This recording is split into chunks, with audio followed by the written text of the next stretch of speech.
کیا یہ عمل درست ہے؟ کیا یہ اطاعت ہے؟ نہیں میرے بھائی اور دوستوں، ہر وہ چیز جس کی دلیل نہیں ملتی ہو، جس کا ثبوت نہیں ہو، جو نبی صلی اللہ علیہ وسلم کے طریقے پہ نہیں ہو، وہ عبادت نہیں ہو سکتی اور قابل قبول نہیں ہو سکتی۔ اسی لیے میرے بھائی اور دوستوں، نبی صلی اللہ علیہ وسلم انتقال کر گئے، کوچ کر گئے دنیا سے، لیکن کبھی کسی صحابی کو نہیں کہا کہ میرے مرنے کے بعد میرا جشن منانا۔ کیا ان کو معلوم نہیں تھا کہ ان کی پیدائش کب ہوئی ہے؟ اگر معلوم تھا تو انہوں نے صحابہ کرام کو کیوں نہیں خبر دی؟ اور اگر ہم یہ کہتے ہیں کہ انہوں نے خبر دی ہے تو دلیل کیا ہے؟ ثبوت کیا ہے؟ اگر ہم یہ کہتے ہیں کہ یہ صحیح نہیں ہے یہ عمل، تو بات ختم، ہم اس پہ عمل نہیں کریں گے، اس لیے کہ اس کا ثبوت، اس کی دلیل کہیں نہیں ملتی۔ اسی لیے میرے بھائی اور دوستوں، یہ معاملہ بہت ہی خطیر ہے۔ اللہ تعالیٰ نے قرآن مجید میں فرمایا اليوم اکملت لکم دینکم واتممت علیکم نعمتی ورضیت لکم الاسلام دینا، کہ آج کے دن میں نے اسلام مذہب کو مکمل کر دیا، پائے تکمیل تک پہنچا دیا۔ کس نے کہا؟ رب ذوالجلال نے کہا۔ تمام لوگوں کے سامنے صحابہ کرام بیٹھے تھے، عمر فاروق رضی اللہ تعالیٰ عنہ کی آنکھوں سے آنسو جاری ہو گئے۔ پوچھا کہ یا عمر تمہیں کون سی چیز رلا رہی ہے؟ انہوں نے کہا کہ کیا تمہیں پتہ نہیں ہے کہ یہ آیت نازل ہو گئی، اب دین مکمل ہو گیا، اب آج کے بعد محمد صلی اللہ علیہ وسلم ہمارے بیچ نہیں رہیں گے۔ میرے بھائی اور دوستوں، ہمارے صحابہ کرام جتنے بھی گزرے ہیں، تابعین گزرے، تبع تابعین گزرے، اس کے بعد 4 ائمے گزرے ہیں، کیا ہم صحابہ کرام سے افضل ہیں؟ کیا تابعین سے افضل ہیں؟ کیا تبع تابعین سے افضل ہیں؟ نہیں میرے بھائی اور دوستوں، اللہ تعالیٰ نے قرآن میں کہا کہ وہ رضوا عنہ رضی اللہ عنہم ورضوا عنہ، وہ صحابہ کرام جن سے اللہ راضی ہو گئے اور وہ لوگ اللہ سے راضی ہو گئے۔ تو کیا انہوں نے یہ فعل کیا، یہ کام کیا، جشن میلاد النبی منایا؟ اگر نہیں منایا تو ہم لوگ کس گلی کے لوگ؟ ہم لوگ کیوں کریں گے جس کو ہمارے صحابہ کرام نے نہیں کیا، ہمارے تابعین نے نہیں کیا، تبع تابعین نے نہیں کیا، خلفائے راشدین نے نہیں کیا؟ جبکہ میرے بھائی اور دوستوں، سب سے زیادہ محبت کرنے والے نبی سے کون تھے؟ صحابہ کرام تھے۔ ابو بکر، عمر فاروق رضی اللہ تعالیٰ عنہ، حضرت علی، خلفائے راشدین، انہوں نے کبھی نہیں کیا، کبھی نہیں منایا۔ تابعین کوئی نہیں منایا، ائمہ اربع کوئی بھی نہیں منایا۔ یہ 7ویں صدی کی بات ہے، جیسا کہ انہوں نے بیان کیا، یہ یہودیوں کی اولاد کی ایجاد، یہودیوں کی اولاد کی ایجاد کردہ یہ چیز ہے، مجوسیوں کی ایجاد کردہ چیز ہے، لوگوں کے اندر بدعات اور خرافات کو ڈالتا ہے تاکہ ان کے اعمال برباد ہو جائے، ان کا جتنا عمل ہے برباد ہو جائے۔ اس لیے میرے بھائی اور دوستوں، جتنا بھی عمل ہے اس کی قبولیت کے لیے 2 شرطوں کا پایا جانا ضروری ہے۔ سب سے پہلی چیز اخلاص کا ہونا، کہ یہ عمل صرف اور صرف اللہ کے لیے، اللہ کی خوشنودی کے لیے، اللہ کو خوش کرنے کے لیے۔ دوسری شرط نبی صلی اللہ علیہ وسلم کے طریقے کے ہو۔ میرے بھائی اور دوستوں، جو لوگ ایمان رکھتے ہیں الیوم اکملت لکم دینکم، کہ ایمان، کہ یہ ہمارا ایمان ہے کہ اسلام کامل ہے، وہ شخص ایسا کام کبھی نہیں کر سکتا۔ لیکن جن کے دلوں میں شک ہے کہ یہ اسلام کامل نہیں ہے، انہوں نے اپنی طرف سے اہداف کیا ہے، اپنی طرف سے اضافہ کیا ہے، جس کے بارے میں نبی صلی اللہ علیہ وسلم نے فرمایا من احدث فی امرنا ما لیس منہ فہو رد، کہ کسی نے بھی کوئی بھی چیز کا اضافہ کیا، زیادتی کی، جو ہمارے حکم کے خلاف ہے، وہ کیا ہے؟ فہو مردود، رد ہے، غیر قابل ہے، وہ قبول نہیں کیا جاتا۔ میرے بھائی اور دوستوں، اسی لیے اصفہان یہ صاحب المعجم جو ڈکشنری لکھتے ہیں، وہ اس آیت کے اکمال کا مطلب، اکملت لکم کا مطلب لکھتے ہیں کہ کوئی بھی چیز، خارجی چیز ہم تکمیل ہونے کے بعد ہم داخل نہیں کر سکتے. یہ چیزیں جتنی چیزیں ہیں خارجی چیزیں اپنی ایجاد کردہ چیزیں ہیں. یہ بدعت ہے جس کو ہم کرتے ہیں اور بدعت کرتے کرتے آخر میں کیا ہوتا ہے یہ جو ہے شرک بن جاتا ہے اور شرک اللہ تعالیٰ کبھی بھی معاف نہیں کرتا. اسی لیے میرے بھائی اور دوستوں جب آپ دیکھیں گے شیعوں نے رافضیوں نے کیا کیا اہل بیت کا یہ کر کے ان کے قبور کو حسین کو حسن کے قبور کو پوجنا شروع کر دیا.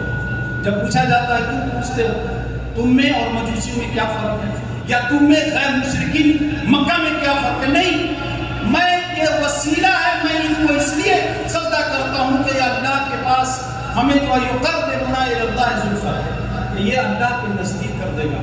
میرے بھائی اور دوستوں وہی کام مشرکین مکہ بھی کیا کرتے. مشرکین مکہ صنم کی پوجا کیا کرتے تھے، 360 مورتیاں رکھی گئی تھی، اس کی پرستش کرتے تھے، ان سے دعائیں کرتے تھے اور کہتے تھے لیقربونا الی اللہ زلفیٰ کہ اللہ سے زیادہ قریب کر دے گا. میرے بھائی اور دوستوں آج کوئی بھی انسان آج کے دن کل جو 12ویں تاریخ ہے، 12ویں تاریخ جو عربی کیلنڈر کی تیسرا مہینہ ہے، اللہ کے نبی صلی اللہ علیہ وسلم کی ولادت کی تاریخ میں سارے لوگوں کا اختلاف ہے. کسی نے کہا 12ویں تاریخ کو پیدا ہوئے، کسی نے کہا 8ویں تاریخ کو پیدا کیے اور کسی نے کہا 10ویں تاریخ کو پیدا ہوئے. لیکن میرے بھائی اور دوستوں یہ تاریخ وفات میں کوئی اختلاف نہیں ہے. ایک ہی تاریخ ہے وہ 12 ربیع الاول، 12ویں تاریخ جس تاریخ میں نبی کی وفات ہوئی. اگر آپ سے یہ کہا جائے ایک بچہ شام کو پیدا ہوتا ہے، اسی دن پیدا ہوتا ہے اور اسی شام کو مر جاتا ہے، آپ کیا کریں گے؟ شام کو مرنے کے بعد آپ خوشی منائیں گے یا ماتم منائیں گے؟ ماتم منائیں گے، اس لیے کہ پیدائش پہلے ہوئی اور اسی تاریخ کو مر گئے. میرے بھائی اور دوستوں یہی بعین ہی وہی قصہ ہے. جو لوگ اس کو عبادت کر کے کہتے ہیں یعنی سمجھ کے کرتے ہیں یہ قابل قبول نہیں. اور شخص اگر دھوپ میں کھڑا ہو، بہت شمس تیز ہے، پسینہ ہے، اللہ کی طرف جو اپنے ہاتھوں کو اٹھا کے دعا کرتا ہے، پوچھا جاتا ہے کہ تم ایسا کیوں کرتے ہو تو کہتا ہے کہ میں اخلاص کے ساتھ اللہ سے دعا کر رہا ہوں. میرے بھائی اور دوستوں کام تو اس کا بہت اچھا ہے، لیکن دھوپ میں کھڑے ہو کر ہاتھوں کو اٹھانا کس نے بتایا؟ کس نے بتایا کہ اس طرح سے دھوپ میں اپنے ہاتھوں کو اٹھا کر کے اللہ سے دعا کرے؟ اس لیے کوئی بھی عبادت جب تک کہ اس پہ ہمیں دلیل نہیں ملتی، قرآن اور حدیث سے ثبوت نہیں ملتا، ہم اس چیز کو نہیں کر سکتے. اسی لیے ہمارے ایشیا میں پاکستان، ہندوستان، بنگلہ دیش، سری لنکا، ان ساری جگہوں پہ جو ہے کل کے دن بڑی پوریاں پکی ہیں، حلاوے پکی ہیں، مٹھائیاں لوگ کھائیں گے، ہے نا میرے بھائی اور دوستوں؟ سارے لوگ کریں گے. کیا وہ عبادت ہے؟ ارکان اسلام جس کو نماز کہتے ہیں رکن اسلام کا، اس کو چھوڑ دے گا.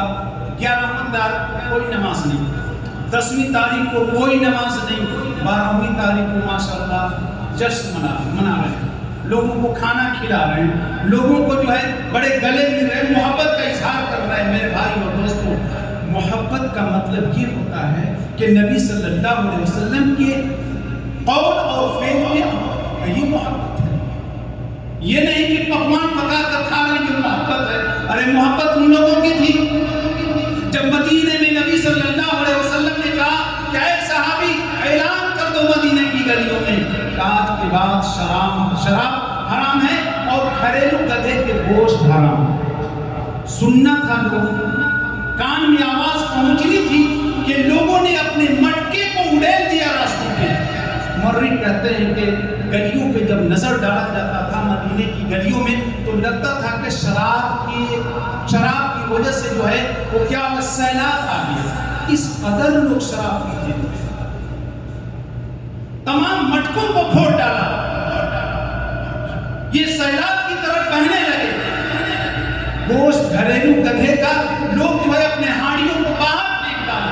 یہ محبت، ان کا قول سنتے ہی، فرمان سنتے ہی فوراً عمل پیدا ہوتے اور اسی کا نام محمد رسول اللہ. اللہ کے نبی صلی اللہ علیہ وسلم کے کو رسول ماننے کا یہی مطلب ہے کہ جس چیز کا انہوں نے حکم دیا ہے طاعتہ فیما امر، جن چیزوں کا حکم دیا ہے اس کی اطاعت کرنا، وتصدیقہ فیما امر، اور اس چیز کی تصدیق کرنا جس کا انہوں نے اخبار کی، جس کی خبر دی ہے، تصدیقہ فیما اخبر، جن چیزوں کی خبر دی ہے انہوں نے کیا اسی پہ ہمیں اس کی تصدیق کرنا۔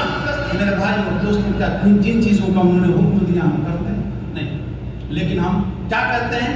ہم کہتے ہیں محبت کے شہدائی نبی سے محبت کرتے ہیں۔ نہیں، کیا محبت؟ شاعر کہتا ہے تعصی الہ وانت تظہر حبہ فإن المحب لمن يحب مطیع، کہ اللہ کی نافرمانی کرتے ہو اور اللہ سے محبت کا دعوے دار کرتے ہو۔ ارے محبت وہ کرتا ہے جو اللہ کا موتی اور فرما بردار ہوتا ہے۔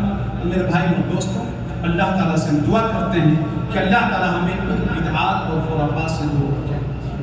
ہمیں اللہ تعالیٰ سے ہم دعا کرتے ہیں کہ اللہ تعالیٰ ہمیں صحیح اسلام سمجھنے کی توفیق عطا فرمائے۔ اللہ تعالیٰ سے ہم دعا کرتے ہیں کہ اللہ ہم تمام لوگوں کو صراط مستقیم پہ گامزن رکھے۔ ہر وہ چیز جو دیکھنے میں اچھی ہو وہ اچھی نہیں ہے، بلکہ ہر وہ چیز اچھی ہوتی ہے جو اللہ کے نبی صلی اللہ علیہ وسلم کے طور طریقے پہ ہو اور اخلاص کے لیے ہو، اخلاص کے ساتھ۔ میرے بھائی اور دوستوں، انہی